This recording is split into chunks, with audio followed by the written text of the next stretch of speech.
Argumenti pse duhet themeloni institucionet është ajo që e përmendët ju.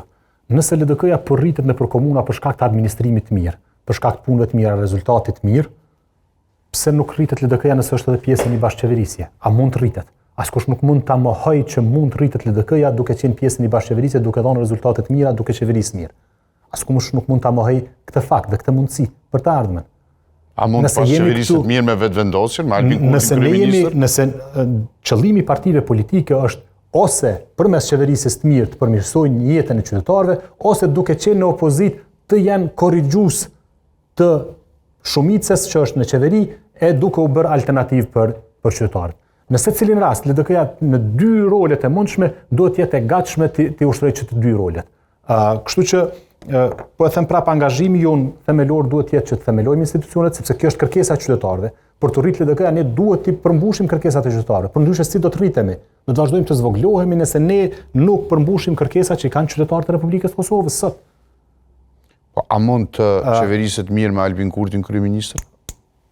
Me Albin Kurtin e keqja e Kosovës, me Albin Kurtin autokrat, po flas me argumentet e LDK-s. Me Albin Kurtin që vjedh rrym, po mendoj. Dëgjon, prandaj po e themi që qeverisja është një mundësi për të ofruar le të jemi të qartë, ekzistojmë si parti politike për dy arsye, ose që të jemi pjesë e qeverisë që të ofrojmë një vizion ndryshe qytetarëve, qoftë edhe duke qenë pakic në qeveri, sepse kjo nuk të pengon kurrë që tregosh vlerat e tua dhe pastaj të fitosh besimin e qytetarëve, sepse qytetarët e Kosovës kërkojnë kanë fal blanko besimin për 50 vjet të ardhshme. As për 5 vjet të ardhshme, secilit ja falin besimin bazë të punës që e ban. Dhe në bazë të rezultateve që prodhon me punën. Ka pas një moment kur Isa Mustafa, pasi që vije si alternativë ndaj PDK-s, shkon në qeverisje me PDK-n. Dorën zemër, sot nuk mund të flasim keq për qeverisjen e Isa Mustafës.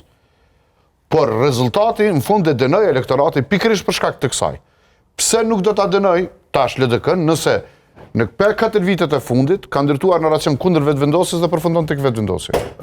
Unë mendoj që në kohën se nuk përsëritet historia. Edhe në këtë fushat ne kemi folur shumë kundër gjuhës të urrëties dhe gjuhës të përçarjes. Në këtë fushat të fundit të LDK-s. Po Kosova ka nevojë për një pajtim të madh politik. Të vetë qytetarëve të Kosovës. Ne nuk mundemi me vazhdu përpara me këtë gjuhë kaq të madhe të përçarjes dhe ndarjes në tabore të papajtueshme me njëra tjetrën. Sepse fund ditës Kosova është shtëpia jonë dhe përparimi i Kosovës, zhvillimi i Kosovës është edhe detyrë, edhe përgjegjësi, edhe ëndër e secilit prej neve. Prandaj edhe duhet me pas gatishmëri për t'i tejkaluar secilin prej këtyre dallimeve në interes të arritjes së këtij përparimi të Kosovës, edhe të zhvillimit.